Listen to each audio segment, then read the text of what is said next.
She's an architect by trade, but her real blueprint is not building, it's becoming. She's navigating entrepreneurship and alignment with a level of self-awareness most people don't have for decades. Katherine Serrano Sosa is a young entrepreneur, and I cannot wait to have this conversation with her. Welcome back to Success Unscripted, where we redefine success the way we want, from the inside out.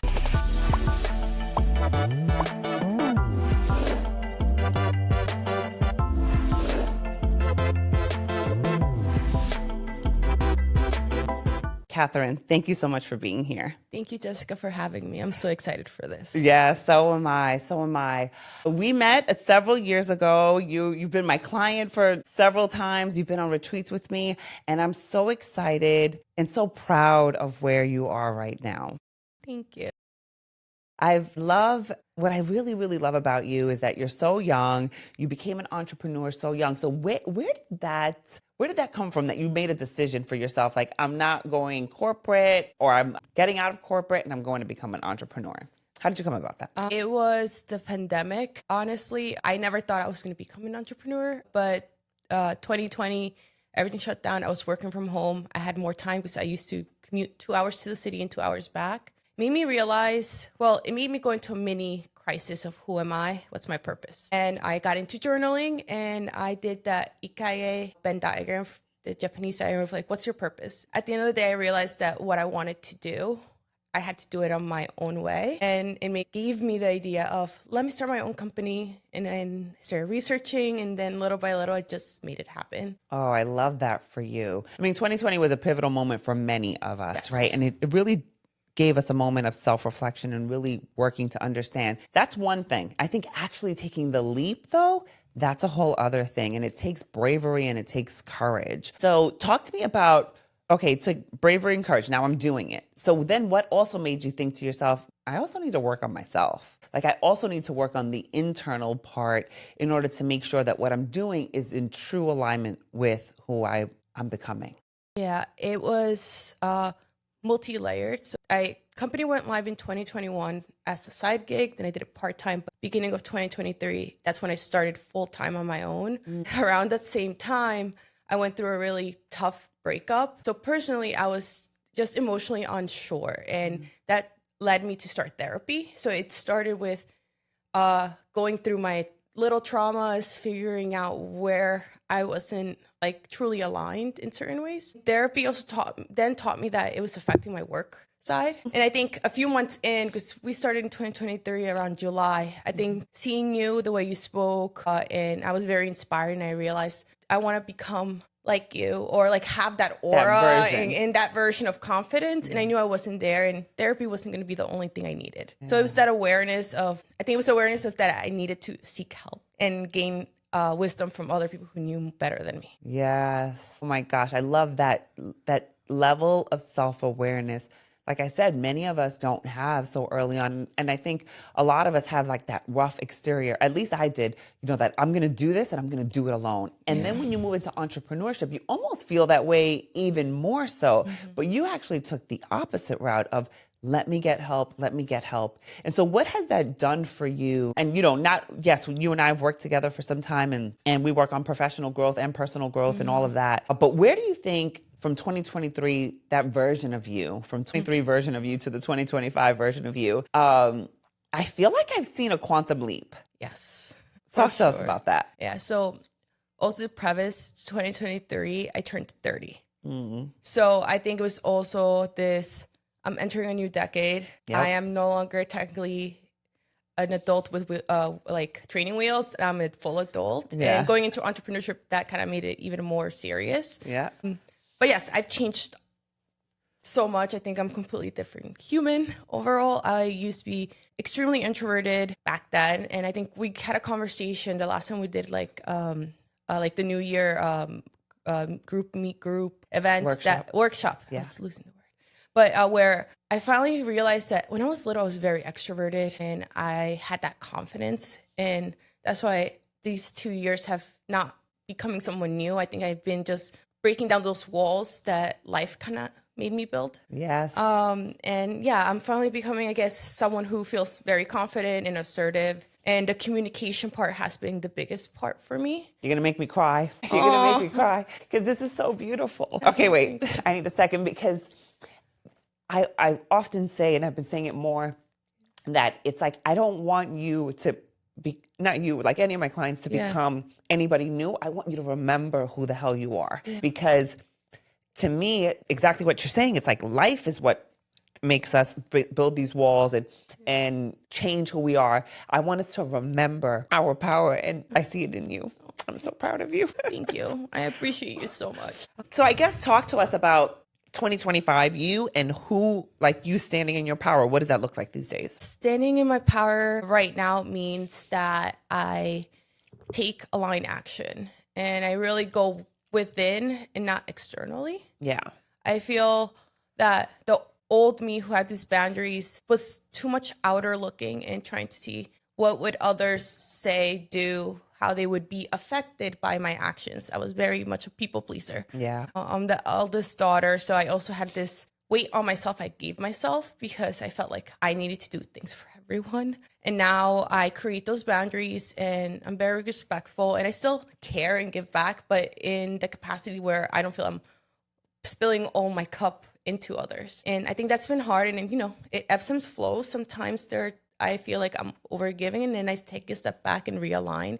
But the self-awareness of saying, I can see it now. I don't just burn out and then figure it out. Yeah, we often speak about shortening that timeline. Like that's the win. It's not that I don't do X anymore. It's that I shorten that timeline between me doing it and me realizing, oh, no, this is not what I want. This is not what I should have done. It's shortening that timeline. That's the real win for sure. And you spoke about, you know, I just turned 50. We spoke about those milestone ages and those milestone things. I think I want us to take us back to when, like maybe a 16-year-old, like 16 is always a big year, or maybe 15 for us, when you're quinceañera or whatever. When you think about that, what would your 16-year-old self tell you now? Or what would you tell your 16-year-old self? I would tell her to focus on herself, that she is worthy and she is enough. I lacked for a long time a lot of like that awareness that I am enough. I felt like I always had to keep achieving or hitting certain milestones in order to be noticed or like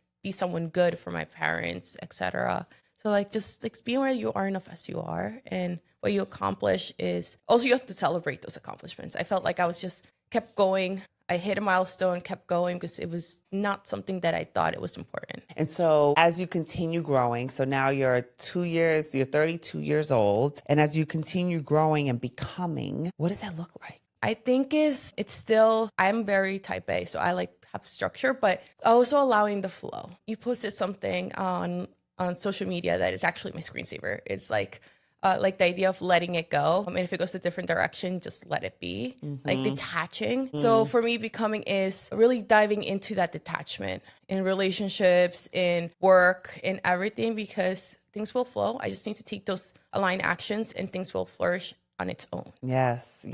So, I mean, you know, we say like align action or divine action. How do we know? Like, how do you even know what that is? Yeah. I think a lot of it is about tuning into your own feelings. And I'm still learning because I feel when I already know if I'm overthinking or I'm feeling anxious, then I need to step back and say like, whatever decision I make then, it's a reaction, not a response. And we've worked on that a lot together. And I think that's me now, where like sometimes I just need to wait and pause, meditate, and see how I feel later on about it. And that's where I make the decision. Or if it feels like I'm super excited and it's like a hell yes, then all right, I'm just going to take the decision in that moment. Yeah.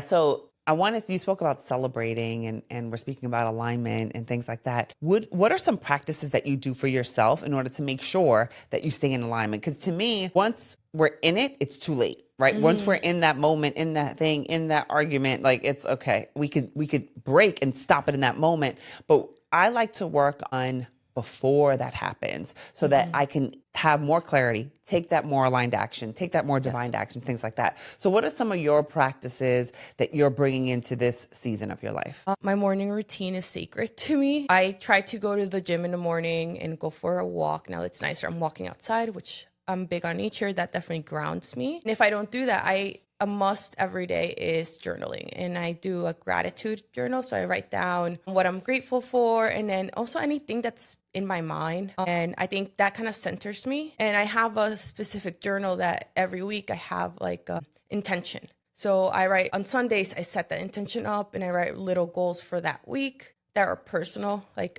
lately it's been remember your why and like stay present because there's a lot moving plates in my life. I'm like, I just want to be present. Yeah. And that's really been helpful. And also when I can meditate and like working on my breathing and creating those moments between the workday where I'm not just overwhelming myself up where I don't have that presence. Yeah.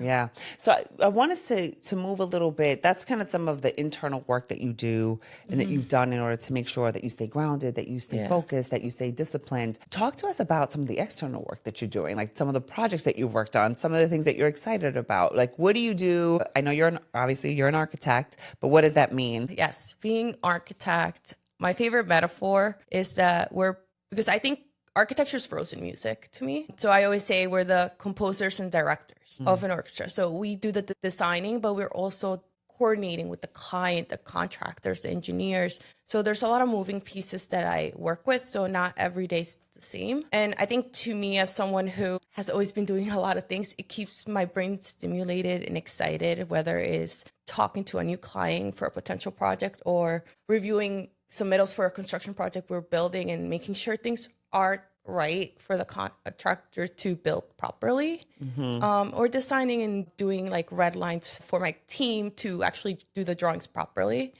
But yeah, it's exciting. I think I never get bored. Times can get stressful, but again, it's those tools to get myself realigned that helps moving along. And I think if I remember correctly, you work on residential and commercial? Yes, and a little bit of a healthcare nonprofit. I actually did design my very first Habitat for Humanity house this year. Did? Yeah. Oh my gosh, you'll have to invite me to the next one. So much fun. Yeah. It's designing. I just designed it. You designed it. And permits are getting processed, so we hope to break ground in the fall, if not in the spring. So you have to invite me I'll one invite day. you. I want to do a woman's day to like co-build it because I don't want to just be the one designing. I want to be part of the build. So exciting. You will definitely have to invite me to that for sure. Obviously this is called Success Unscripted here because I believe that there's so many different versions of success for us, right? And our version of success changes over the years. Yeah. And so talk to me a little bit about, so you're in school, you're becoming an architect. What did success look like for you, let's say when you graduated? For me, when I graduated, it was getting that job, getting a job where I could really learn and touch every piece of a project. I was always very curious of everything. Sometimes when you get out of school, you work at a company where you just do one thing. Right. You just do bathrooms or you just do the exterior. And so I was very intentional working in a firm where I was basically managing projects a year out of college. And they let me learn how to do permits and other elements. What a blessing. Yeah, it was a huge blessing. To me, then success was absorbing all this information and learning as much as I could. Also, right out of college, I went through like a health journey, starting to care about my body physically was important to me.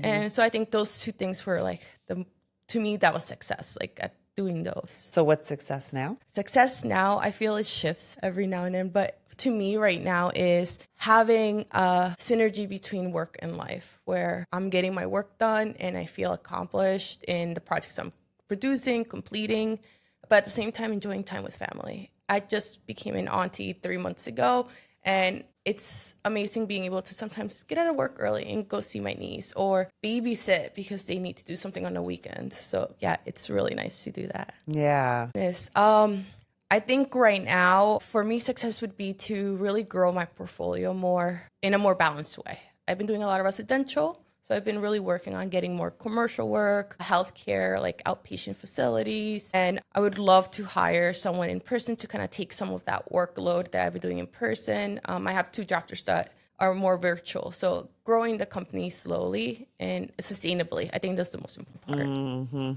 Growth. What does growth look like for you? So when you think about year over year, right? I know we worked on some of your pricing and your numbers, but when you think about growth 5 years from now, or maybe 3 years from now, when you hit that 5 year mark, like we said, those kind of like those anniversaries, they mean a lot to us, right? And so there's I should be here, or I want to be there. So what does that look like for you as far as building your business, making sure that it's sustainable, making sure that you're in alignment, making sure, like, there's a lot. Yeah, there's a lot of It could feel overwhelming sometimes when we think about it. It is. And I've been trying to take baby steps. Definitely, like, my company will be technically 4 in July. So next year will be 5 years. I think by then I hope that I feel like I would be very established. Like, I've been building my brand and authority. And I think hopefully by the time it's 5 years, like, I've made my name for myself and work just kind of flows a little more smoothly. The society and the world affects everything. So, but I know, like, it'll be that.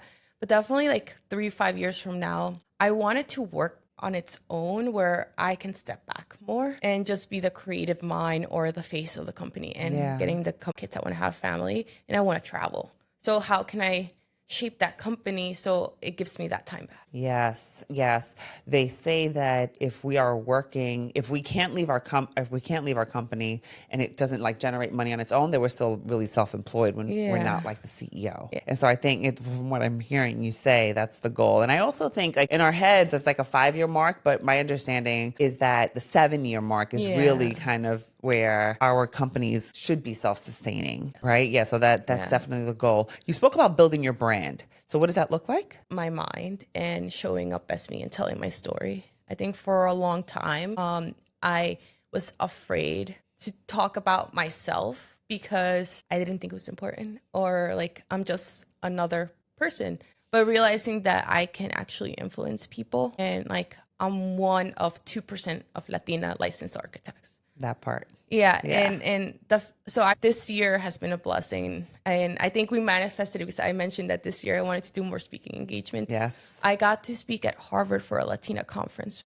Let's talk. No, that's definitely something we worked on. Yeah. So tell us about that. So I think it connects to the branding part. I've been very vocal on my personal Instagram account of what I care about, but also I have a very established brand of my company, and they now become very connected. They're one identity. At the beginning, I was trying to force them to be two things, but we are one and the same. That's right. With a few changes here and there. So actually through Instagram, they reached out, the ladies from the nonprofit group from Harvard, and they wanted me to speak at their entrepreneurship panel. And I was the youngest one there. And someone had like 20 plus years of like experience in finance. Another one owned 3 restaurants. But being able to talk about my journey, the short journey of entrepreneurship, so it's more, I guess, connective with the students. Like when they came to me afterwards and talked to me, it's like, oh, you inspired me. Like, I love that you're doing this. And being an immigrant too, they connected. So that was very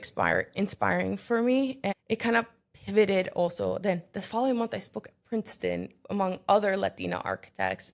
I thought it was a dream because I've never seen so many Latina women who are architects in one room. And seeing that we do matter, we do make a difference, and we do make influence to the world. Oh my gosh. This is why I talk about the power of our words, the power of our presence, and the power of our influence. Yeah. And I mean, I said it about 3 times already, but I'm going to say it one more time. I am so proud of you. I am so proud of you for speaking about yourself, for talking about your story. And, you know, we speak a lot about how life humbles us and how we love to wear that word as a badge of honor. And this is what happens when you stop humbling yourself and shrinking yourself and speaking about the things you are doing, because they're just facts. Like you are out here killing it. You're out here. What is it? Percentage of Latina architects? 2%. 2%. You're one of the 2% licensed Latina architects. Like, talk about it. And it could get you in the halls of Princeton, in the halls of Harvard, where people are knocking on your door. And we talk about aligned action. We talk about divine action. The action is you speaking about yourself. The action is about you bragging about yourself because it's just a fact. And so, again, I am so happy for you, and I am so proud of you. And I love that you are now really honing in on the power that it is to speak about ourselves and to really own our presence. Congratulations. Thank you. And it really influenced personal life too. I think that has been a thing that I've recently learned that it's made a difference. Yeah. So talk about the difference. So I think the more I feel empowered in like what I do, but also who I am, I can show up for people more authentically and more aligned, and that it creates a even more genuine connection with like family like my relationship with my mom over the past 2 years have like improved drastically, and with my siblings too. And I'm in the dating world now, and I think that has influenced also how I approach that. Yes. Because before I was, very timid, and you attract the wrong type of people to you. Yes. We attract exactly what we don't want. So I'm definitely seeing that shift. So it's definitely looking better now. Oh my gosh, Katherine, I'm like, coaching with me will get you in the halls of Harvard. Oh my gosh, thank you so much for being here with me. I appreciate you. I am proud of you, and I'm so excited to see where you go next. Thank you so much for being you. Same. Well, thank you so much for hanging out with us on Success Unscripted, where we redefine success and figure out what that looks like from the inside out. If you're interested in hearing more about Katherine, where can we find you? You can find me on Instagram. It's Katherine A. Serrano Sosa for my personal, or you can do rooted_architecture for the company and learn about different things about architecture. I love educating through that. And my email is Katherine@rootedarchitecturestudio.com if you want to. Yes, Katherine with a K, but we will put it all in the show notes. If something resonated with you today, please reach out and let us know. Please subscribe and share this with a friend. I appreciate you, and we'll see you next time on Success Unscripted.